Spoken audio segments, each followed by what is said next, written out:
నెల్లూరులో ఆగని హత్యలు. అయ్యప్పగుడి సర్కిల్లో దారుణ హత్య. నగరంలోని 5వ పట్టణ పోలీస్ స్టేషన్ పరిధిలో వేదాయపాలెం వద్ద గుర్తు తెలియని వ్యక్తుల చేతిలో దారుణ హత్యకు గురైన గొల్లపల్లి చిన్న. హతుడు ఉదయగిరి ప్రాంతానికి చెందిన వ్యక్తి. ఉదయగిరి మండలం సర్వారాబాద్ ఎస్సీ కాలనీకి చెందిన గొల్లపల్లి చిన్న మంగళవారం నెల్లూరులో హత్యకు గురయ్యారు. దీనితో ఒక్కసారిగా ఉదయగిరి ప్రాంతం ఉలిక్కిపడింది. నలుగురు కలిసిన చోటల్లా అతని హత్యపై చర్చించుకోవడం కనిపించింది. చిన్న పలువురికి సుపరిచితుడు. సీతారామపురం మండలం బసనేనిపల్లిలో పశు వైద్యశాలలో కాంట్రాక్ట్ పద్ధతిన అటెండర్గా పనిచేస్తున్నాడు.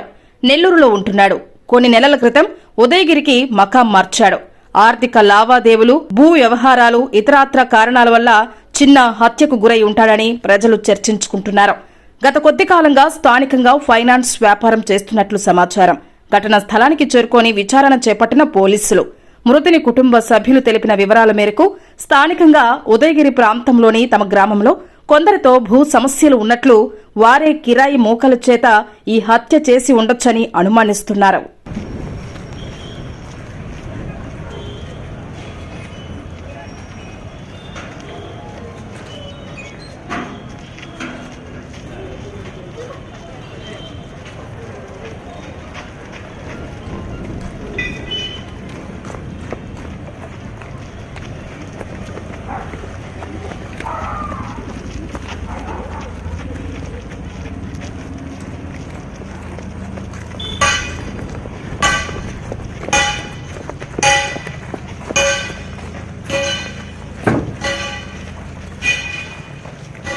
ఏం జరిగింది అది చెప్పు. అటు చనిపోయిందో మాకు అర్థం కాలేదు.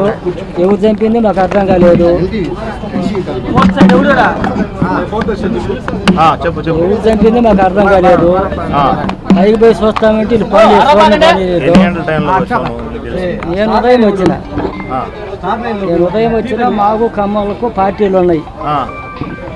వాళ్ళ పైన మా భార్యని కొట్టి ఎస్ఎస్ కేసు పెట్టిండు. వాళ్ళ పార్టీలు ఉన్నాయి. వాళ్ళు చేసిండ్రా లేకుంటే ఏదైనా చేసిండ్రా అనేది మాకు అర్థం కాలే. పాత కేసులు ఏదో ఉన్నాయి. రైతులు కమ్మోళ్ళు వాళ్ళతో మాకు ఉన్నాయి. మరి వీడికి వచ్చిండు. మరి రాత్రికి ఇటు జరిగిన సంగతి మాకు తెలిస్తే వచ్చినాం. రాత్రే కేసులు జరిగి 10-14 ఏళ్ళు అయినా ఇప్పుడు కూడా జరుగుతూనే ఉంది. పొలం ఇప్పటికి మాకు కావాలని వాళ్ళు పోరు చేస్తూనే ఉండరు. మమ్మల్ని రాని లోపలికి అది ఇది అని అంటున్నారు. కాబట్టి వాడు కొద్దిగా మా వాడు ఎదుర్కొంటున్నాడు. ఈయన కానీ చంపితే ఇంకేది ఉందని కానీ చేసిండ్రు ఏమో మాకు అర్థం కాలే.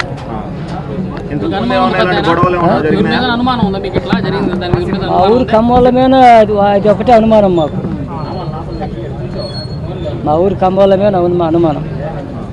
చెప్పున్నాడు ఎప్పుడైనా ఇట్లా నన్ను ఏమైనా ఇబ్బంది పెడుతున్నారు అని చెప్పి చెప్పున్నాడు మీతో ఎవరన్నా? వాళ్ళు ఇబ్బంది గట్ట ఎదురుకు వచ్చి పెట్టరు.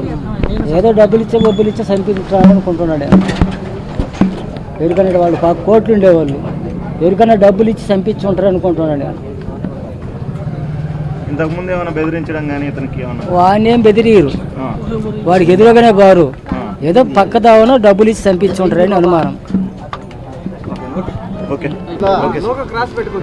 రూమ్ లో అతనితో పాటు వేరే టీచర్ ఉంటున్నాడు. రూమ్ లో తెల్లవారిన తర్వాత అతను చూశాడు చనిపోయి ఉండగా. నైట్ గడిపెట్టుకోలేదు సార్, చనిపోయి ఉన్నాడని చెప్పేసి స్టేషన్కి వచ్చి చెప్పడం జరిగింది. దాని మీద క్రూజ్ టీము ఇవన్నీ వచ్చినాయి. ఊళ్ళో గొడవలు ఉన్నాయా లేదా బయట ఉన్నాయా అనేది విచారణ